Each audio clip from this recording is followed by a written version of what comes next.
السلام علیکم ورحمت الله. موږ او تاسو د دعا په لړۍ کې په دې باندې خبرې وکړې چې کله غواړو دعا مو قبول شي او الله پاک زموږ دعاګانې ټولې قبول کړي، مشکلات مو ورسره حل شي، له ژونده د کړاوونه ختم شي، موږ باید ایمان درجه ته ځان ورسوو. اوس په دې خبره کوو چې د مسلمان او مؤمن ترمنځ څه فرق دی. آیا موږ ټول مؤمنان یو که یوازې مسلمانان یو؟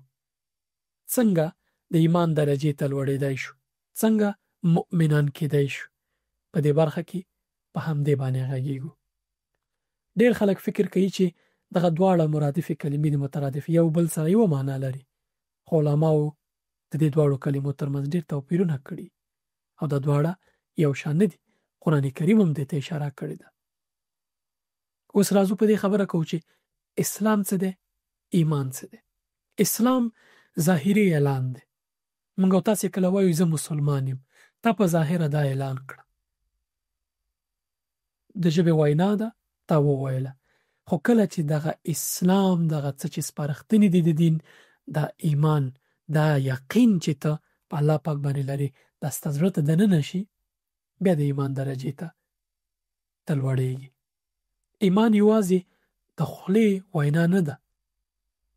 د اسلام په اعلانولو سره موږ مسلمانان کیږو. ټوله ټولنه موږ پیژني چې موږ مسلمانان یو، ځکه موږ په ژبه باندې اقرار کړی دی. خو یوه بله مهمه مرحله ده د دې مسلمانۍ چې هغه ایمان دی. کله چې موږ دا څه چې اقرار باللسان وایو او بیا یې تصدیق بالقلب کړو، په زړه باندې دا ومنو چې موږ مسلمانان یو، له زړه په دې اقرار وکړو، زړه ته مو دا وینا کته شي چې موږ مسلمانان یو، بیا موږ د ایمان مرحله ته ځو. موږ مؤمنان کیږو، په الله پاک باندې یقین لرونکي کیږو. ایمان تشه دعوا نه ده. ایمان د واقعي مسلمان په توګه ژوند کول دي. ایمان داسې دی چې کله ته هر عمل کوي دا احساس کوي چې الله پاک مې ویني، که زه یې نه وینم هغه ما ویني. دا د احسان مرحله ده، اما مؤمن دا کار کوي شي، او کله چې دا وکړي مؤمن کېږي. هر کار چې ته کوي هدف دی د هغې کار تر شا د الله پاک رضا وي. ایمان ژوند دی، په مسلمانۍ، واقعي مسلمانۍ سره ژوند کول دي. د الله پاک ټول هغه اوامر تر سره کول دي، عمل پرې کول دي، او له ټولو هغه کارونو چې الله پاک منع کړي ده د هغې نه تر سره کول دي، هغې نه ځان ساتل دي. کله چې ته دعوا کوي چې زه مسلمان یم او ایمان لرم، ایمان په الله پاک باندې لرم، ته باید داسې اوسې چې ټول هغه وینا چې ته کوي په زړه باندې هغې باندې یقین ولري. ته چې کله یوازې مې هغه شانې څنګه چې په ظاهري ټولنه کې خلکو ته چې څنګه ځان ښکاره کې، کله چې ته تنها کېږي، یوازې ته غیر له الله پاک نه بل څوک نه یي، هماغه شان ښه انسان یې څنګه چې په بهر او ظاهر کې.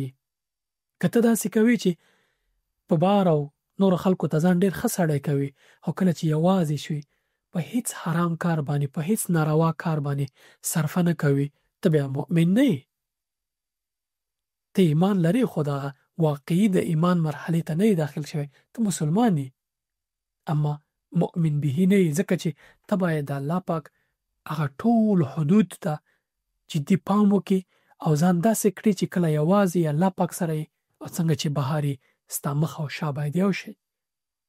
ته چې هر کار کوي الله پاک حاضر و ناظر وګڼي. داسې ونه کړي چې یوازې هر ناروا باندې صرفه نه کوي، خو کله چې بار راوځي داسې ښه مسلمان یې، هر څه دې صحیح. نه، ته واقعي په الله باندې ایمان نه لري که داسې، ځکه چې ته اقرار باللسان کې خو تصدیق بالقلب دې نه دی کړی. ستا د مخ او څټ توپیر شته. ستا مخ یو شی دی، په شا بل رقم یې. موږ د دعا په لړۍ کې وویل چې که غواړې دعا دې قبوله شي او ټول مشکلات دې الله پاک حل کړي، کړاوونه دې له ژونده لرې شي، ته باید د ایمان مرحلې ته ځان پورته کړي. عام مسلمان باید نه یې. عام مسلمانان عام دي، اما مؤمنان د الله پاک خاص بندگان دي.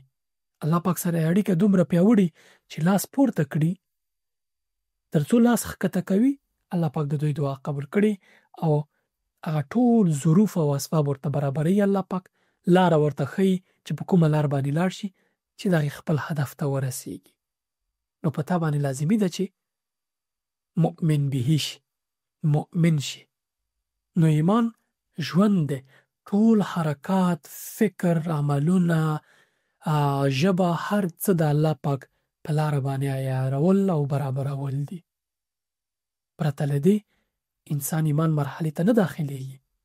ته غواړې ایمان مرحلې ته داخل شي، ته باید د احسان مرحله بشپړه کړي. هغه داسې چې هر کار کوي الله پاک حاضر او ناظر ګڼي. په دې فکر یې چې هر کار کوي، که زه الله پاک نه وینم الله پاک ما ویني. نو دغه د ایمان مرحلې ته رسیږي. د عامې مسلمانۍ او د ایمان ترمنځ قرآن کریم فرق کړی دی. الله پاک فرمایي قالت الاعراب آمنا.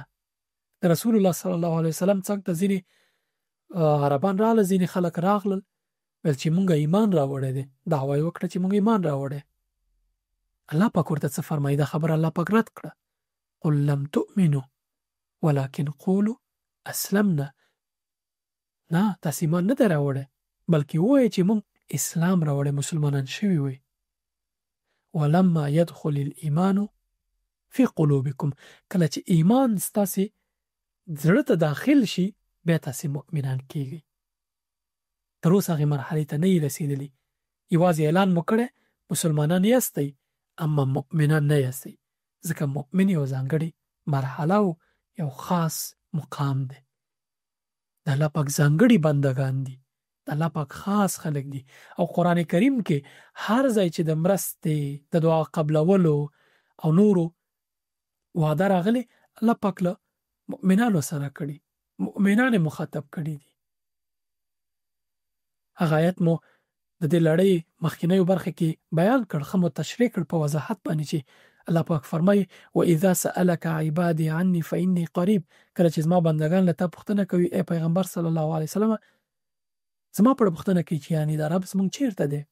فإني قریب، زه دوی ته ډېر نږدې یم. اجیب دعوة الداعي اذا دعان. کله چې دعا څوک وکړي، دعا کوونکی، زه یې دعا قبلوم. فلیستجیبوا لي. نو په دوی لازمه ده چې زما سپارښتنې، زما امرونه ومني. وليؤمنوا به. او په ما باندې ایمان راوړي. نو د ایمان مرحلې ته داخل شه چې هر دعا کوي الله پاک درته قبلوي. نو اوس ته ووایه د ایمان مرحلې ته رسېدلی؟ که ځواب دې نه وي، خو معلومه ده چې دعا دې ولې نه قبلېږي، معلومه ده چې له ژونده دې ولې کړاوونه نه لرې کېږي.